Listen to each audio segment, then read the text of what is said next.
नमस्कार दोस्तों, welcome to pure banking. Pure banking में आपका स्वागत है। आज हम लोग फिर से history of banking in India part 2 पढ़ेंगे। पार्ट 1 हमने पहले पढ़ा था और उसमें सारी चीज़ें कवर नहीं हो पाई थी, इस वजह से हमें पार्ट 2 बनाना पड़ा। तो आज हम मैक्सिमम चीज़ें कवर करने की कोशिश करेंगे। चलिए शुरू करते हैं। Banking sector reform from 1969 to 1991। तो इस बीच में बैंकिंग सेक्टर का काफ़ी रिफॉर्म हुआ, काफ़ी चीज़ें चेंज हुई बैंकिंग सेक्टर में। तो एक एक करके देखते हैं क्या क्या हुआ। 1955 government nationalise the imperial bank of India. Imperial bank of India था, उसको 1955 में गवर्नमेंट ने नेशनलाइज कर दिया। नेशनलाइज करके स्टेट बैंक ऑफ इंडिया बना दिया। स्टेट बैंक ऑफ इंडिया का रोल था कि एक आरबीआई के अंडर में एक एजेंट की तरह काम करे, यानी आरबीआई के बदले में गवर्नमेंट के सारे ट्रांजैक्शन वो हैंडल करे। तो एसबीआई करता ये था कि सेंट्रल गवर्नमेंट और स्टेट गवर्नमेंट दोनों के ट्रांजैक्शन पूरे देश में वो हैंडल करने लगा। कुछ लगभग 7 प्रिंसली स्टेट के बैंक थी, उनको भी नेशनलाइज किया गया 1959 में, और वो सब स्टेट बैंक ऑफ इंडिया के सब्सिडरीज बन गए। 1969 में 14 कमर्शियल बैंक थे, उनको नेशनलाइज कर दिया गया।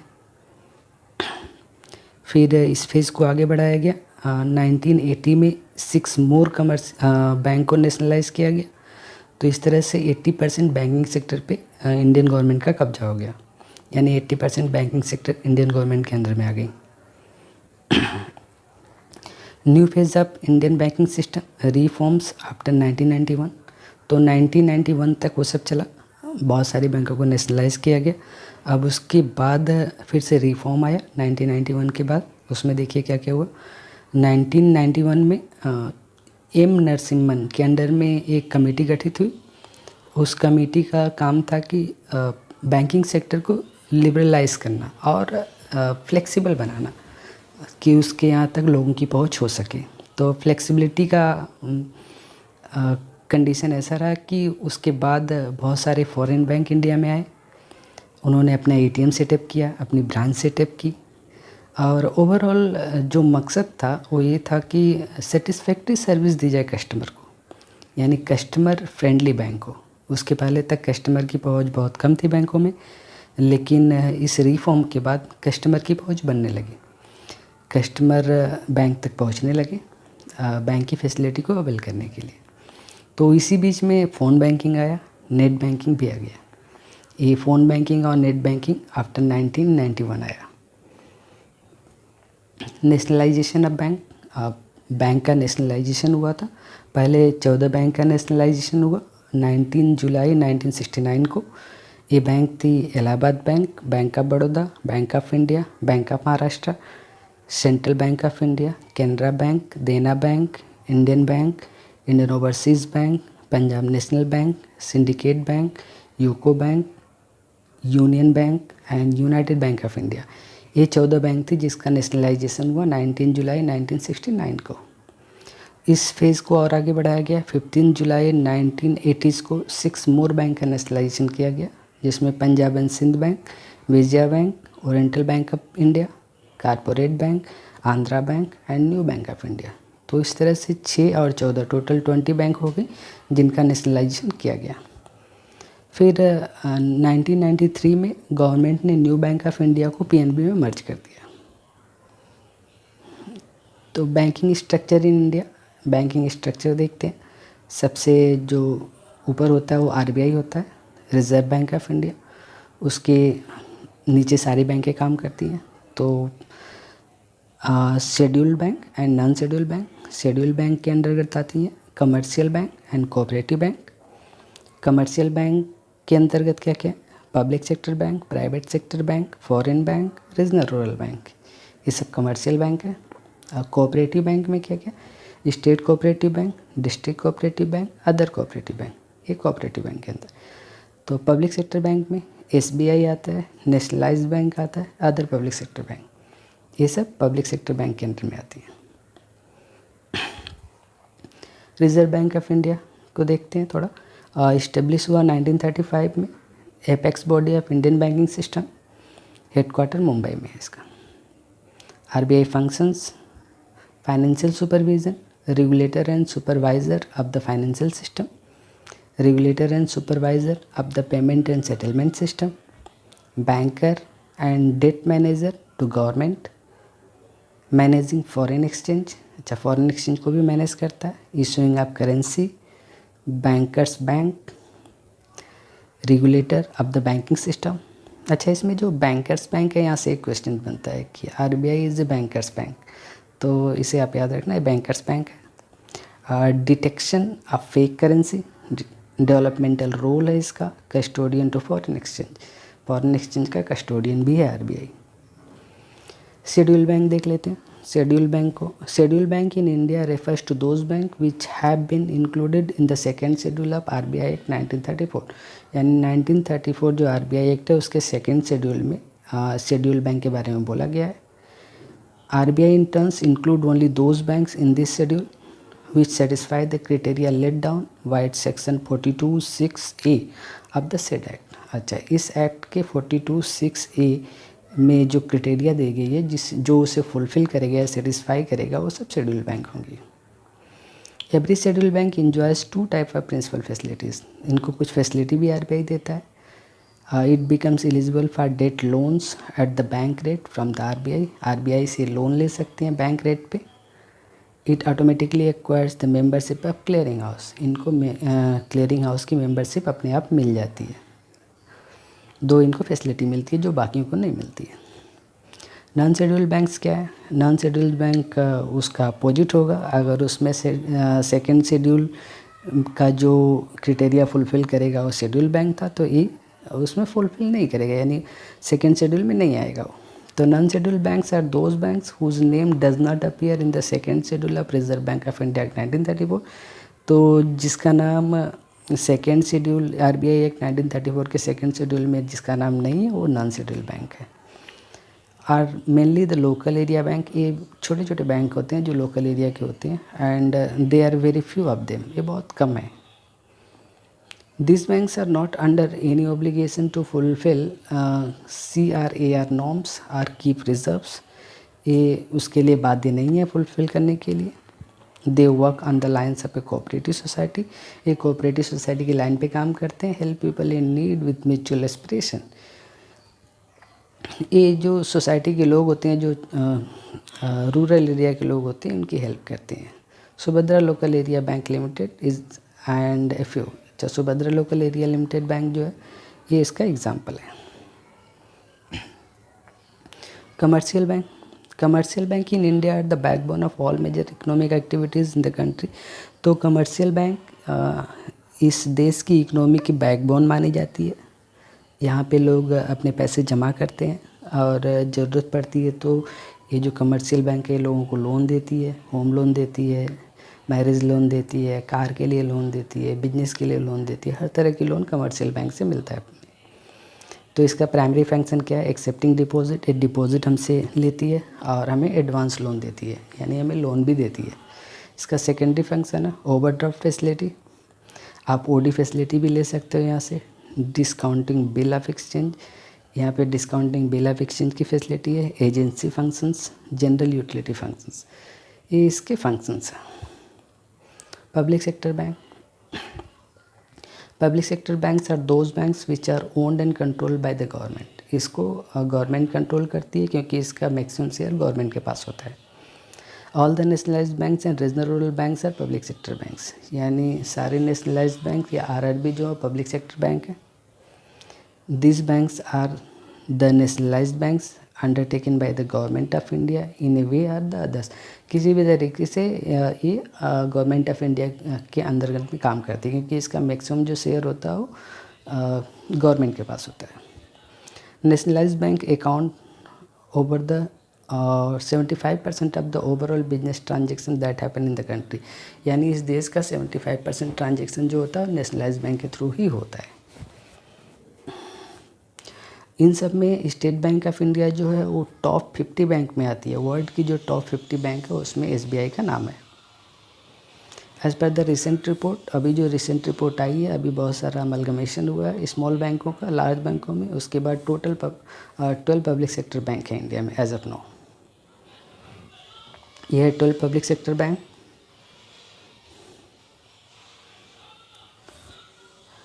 Private sector bank, these banks are owned and controlled by private institutions or individuals and not by the government। इन बैंकों को कोई प्राइवेट इंस्टीट्यूशन या इंडिविजुअल कंट्रोल करता है, गवर्नमेंट के कंट्रोल में नहीं होती हैं। ये भी उसी तरह से काम करती हैं जैसे नेशनलाइज्ड बैंक करती हैं। ये भी लोगों से डिपॉजिट लेती हैं, लोगों को लोन देती हैं, लेकिन बस इसका जो स्टेक होल्डर होता है वो प्राइवेट किसी हाथों में होता है। These banks majorly work on the line of the profit making by keeping deposit, providing loan and other products related to the financial activities। Example क्या क्या है, ये इसका एग्जाम्पल है IndusInd bank, ICICI bank, HDFC bank, yes bank, ये सब private sector bank है। Foreign bank वो बैंक होती है जिनका हेडक्वार्टर फॉरेन में होता है और उसकी ब्रांचेज हमारे कंट्री में होती हैं ऑल ओवर द इंडिया। ये हमारे कंट्री में RBI की परमिशन से आती है, RBI की परमिशन से ये ब्रांच खोल सकती है। ये कुछ एग्जांपल है फॉरेन बैंक का, JP Morgan bank, city bank, HSBC bank, Dutch bank, ये सब फॉरेन बैंक है।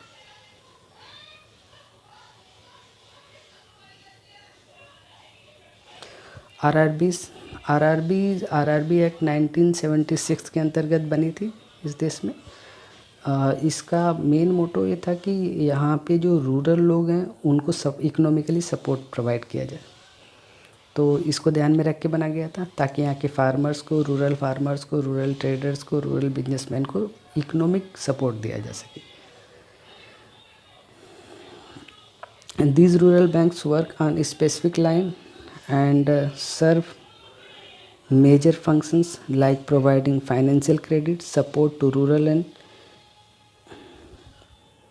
semi-urban areas, provide support for government schemes by processing payment for the national pension scheme and MNREGA. तो गवर्नमेंट की जो schemes होती हैं उसमें भी RRB काफ़ी रोल प्ले करती है, जैसे मनरेगा के लोगों को पेमेंट करना, कोई पेंशन स्कीम है उसको रूरल लोगों तक पहुंचाना, इसमें RRB का काफ़ी बड़ा रोल होता है। तो इसको नेशनलाइज्ड बैंक से कंपेयर में कम करके नहीं आंका जा सकता। ये भी वो सारी फैसिलिटी देती है जो नेशनलाइज्ड बैंक देती है, जैसे कार्ड प्रोवाइड करना, लोकर फैसिलिटीज़ या लोन प्रोवाइड करना, ये सारी फैसिलिटीज़ RRB में मिलती हैं। इसकी पहुंच छोटे छोटे गाँव तक है, तो इसका काफ़ी बड़ा रोल है इस इंडिया में। कुछ एग्ज़ाम्पल देखते हैं। रीजनल रूरल बैंक का एग्ज़ाम्पल है, ये कुछ लोगो है, इससे आपको पता चलेगा। ये सारे RRBs के लोगो हैं, जैसे Maharashtra Gramin Bank, Arunachal Pradesh Rural Bank, Orissa Gramya Bank, Punjab Gramin Bank, these are the RRBs। इसमें देखिए आंध्र प्रदेश ग्रामीण विकास बैंक, चैतन्य गोदावरी ग्रामीण बैंक, केरला ग्रामीण bank.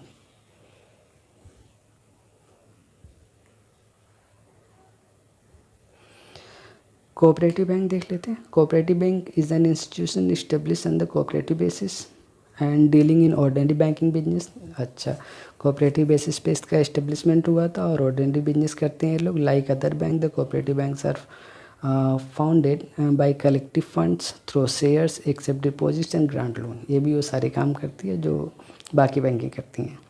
These are the banks that where cooperative societies that are formed at a state or district level have the share of more than 51%. Okay, these are the primary setup for the purpose of service the farming community to lead in land or infrastructure development at a state or district level. Basically इनका role state या district level पे होता है। ये उनकी farmers को या जो छोटे मोटे बिजनेसमैन होते हैं उस एरिया को उनको हेल्प करते हैं, उनको लोन प्रोवाइड करते हैं। ब्रीफ हिस्ट्री देखते हैं।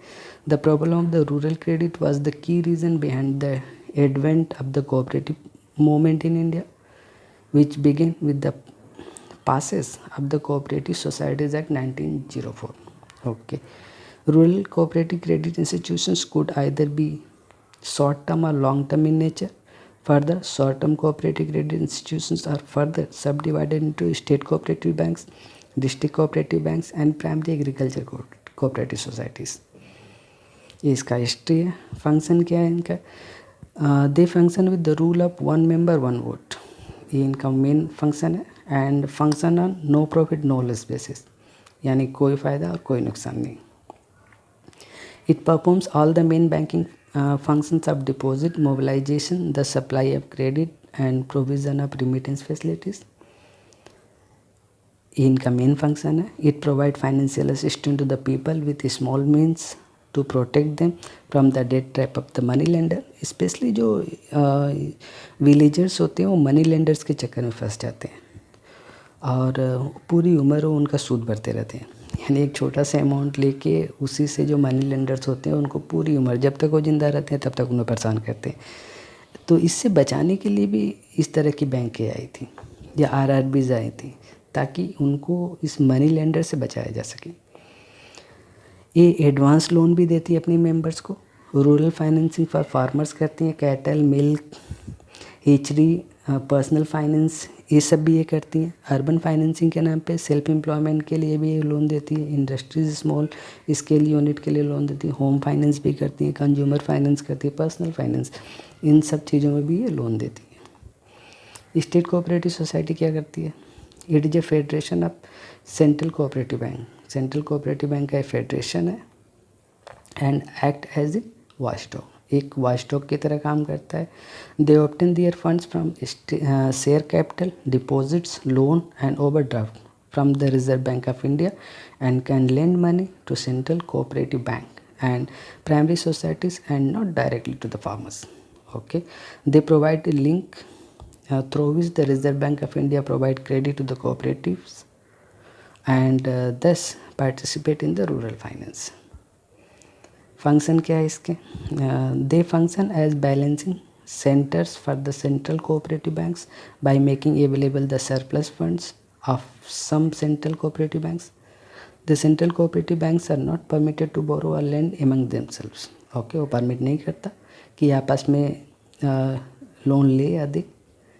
They finance, control and supervise the central cooperative banks and through them the primary credit society. Example है Kerala state cooperative bank, Odisha state cooperative bank. District cooperative bank, कुछ district level पे भी bank होती हैं इस तरह की, देखते हैं। District cooperative bank is a cooperative bank operating at a district level in various part of the India. It was established to provide banking to the rural hinterland for the agriculture sector, with the branches primarily established in rural and semi-urban areas. These are the federation of primary credit society in a district and are of two types: those having a membership of primary societies only and those having a membership of societies as well as individual. तो इन लोगों से मिल के बनी रहती है। इसमें इसके member जो होते हैं तो प्राइमरी सोसाइटी के मेंबर होते हैं या फिर वो इंडिविजुअल होते हैं जिनका फंड इसमें लगता है। तो इस तरह से डिस्ट्रिक्ट कोऑपरेटिव बैंक चलती है जो किसी एक डिस्ट्रिक्ट या दो डिस्ट्रिक्ट में काम करती है और इनका भी मकसद यही है, विलेजर्स जो रूरल पीपल हैं उनको लोन प्रोवाइड करना।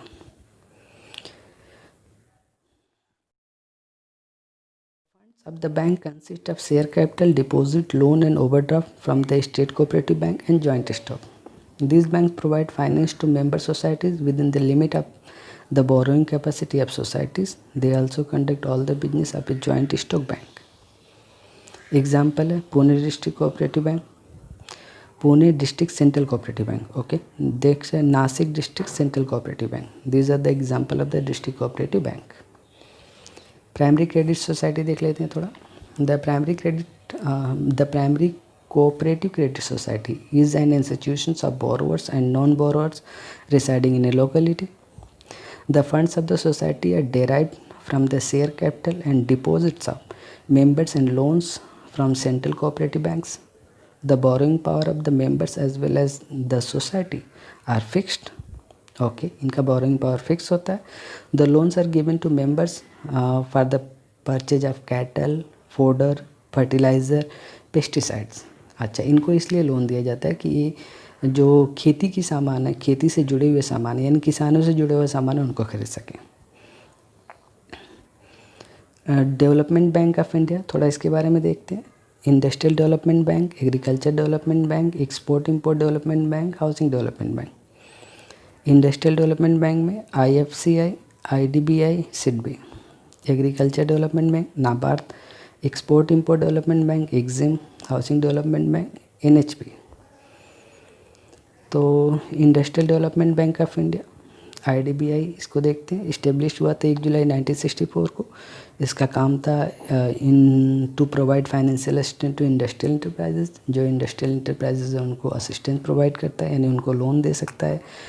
To promote institution engage in industrial development. Industrial development के लिए जो इंस्टीट्यूशंस होता है उसको प्रमोट करता है, यानी उनको फाइनेंशियली हेल्प करता है ताकि वो इस तरह के एक्सपेरिमेंट कर सके।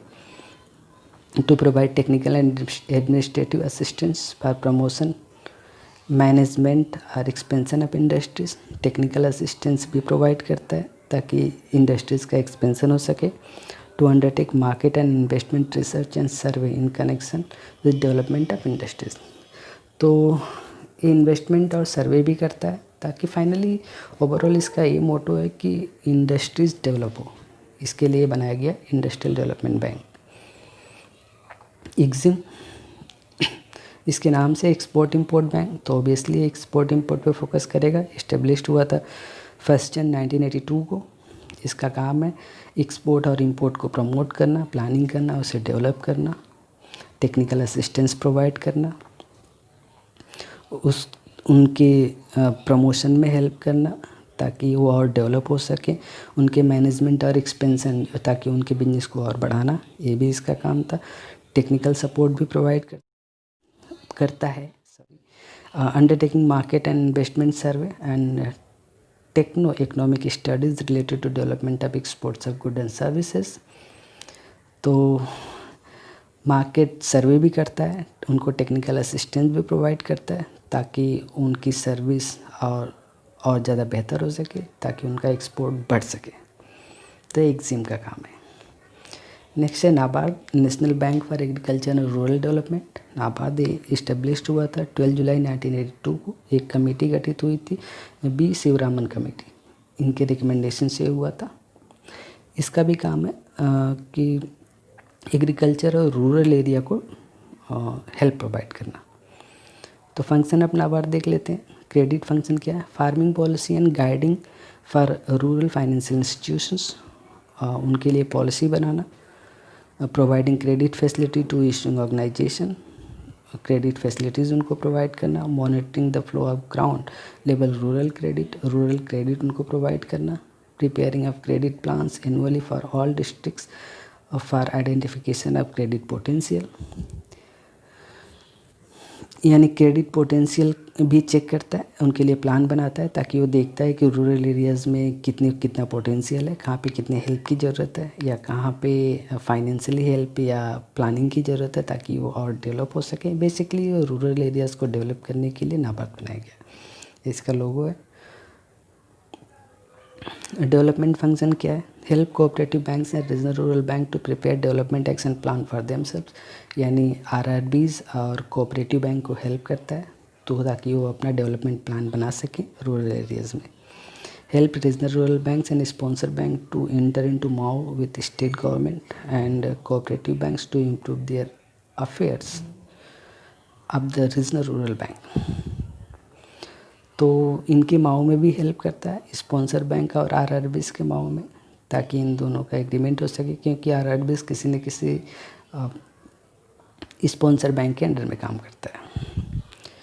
Monitoring implementation of development action plan of bank, इनके डेवलपमेंट एक्शन प्लान को मॉनिटर भी करता है। Providing financial supports for the training institution of cooperative bank, commercial bank and regional rural bank, इनको ट्रेनिंग इंस्टीट्यूशन के लिए भी फाइनेंशियल सपोर्ट देता है। Provide financial assistance to cooperate banks for building improved management information system, computerisation of operations and development of human resource. तो जो backbone होती है, जो बेस होता है कि सिस्टम की इंफॉर्मेशन जुटाना या कंप्यूटराइज करना पूरे सिस्टम को, या HR जो ह्यूमन रिसोर्स की ट्रेनिंग होती है इसके लिए बेस रेडी करना, इन सब में हेल्प करता है फाइनेंशियली। सुपरवाइजरी फंक्शन क्या है? अंडरटेक इंस्पेक्शन ऑफ RRBs और कोऑपरेटिव बैंक का इंस्पेक्शन भी करता है, ये इसको पावर मिलती है। Provision of banking regulation act 1949 से, जिसके अंतर्गत ये दोनों का इंस्पेक्शन करता है। Undertake inspection of state cooperative agriculture rural development bank या state cooperative agriculture rural development bank, इसका भी इंस्पेक्शन करता है। Provide recommendations to reserve bank of India to issue of licence to the cooperative bank, opening of new branches by state cooperative bank and RRBs. तो ये सब new branch खोलती हैं, इसके लिए भी रिकमेंड करता है आरबीआई को कि आप इन्हें परमिशन दें ताकि ये न्यू ब्रांच खोल सकें। आरआरबीज या स्टेट कोऑपरेटिव बैंक इन सबको रिकमेंड करता है। Undertakes portfolio inspections beside offsite surveillance of cooperative banks and RRBs. ये सब इसका काम था। नेशनल हाउसिंग बैंक देख लेते हैं थोड़ा। इस्टेब्लिश 9 जुलाई 1988 में इस्टेब्लिश्ड हुआ था। इसका काम क्या है? To promote and develop specialised housing finance institutions, इसको प्रमोट और डेवलप करता है। For mobilising resource and extending credit of housing, to provide refinance facility of housing finance institutions and scheduled bank, to provide guarantee and underwriting facilities to housing finance institutions, okay, to formulate schemes for mobilization of resource and extension of credit for housing, especially catering to the needs of economically weaker section of society, to provide guidelines to house finance institutions to ensure their healthy growth, to coordinate the working of all agencies connected with housing। तो basically जो housing से related agencies होती हैं उनको ये cooperate करता है, उनको फंड प्रोवाइड करता है। ये है नेशनल हाउसिंग बैंक का रोल। तो history of banking in India में इतना ही आज के लिए। मुझे उम्मीद है कि इसका बहुत सारा कंसेप्ट आपका क्लियर हो गया होगा। अब अगले लेक्चर में कुछ एमसीक्यू लेके आऊँगा मैं history of banking of India का। आज के लिए इतना ही। Thank you very much.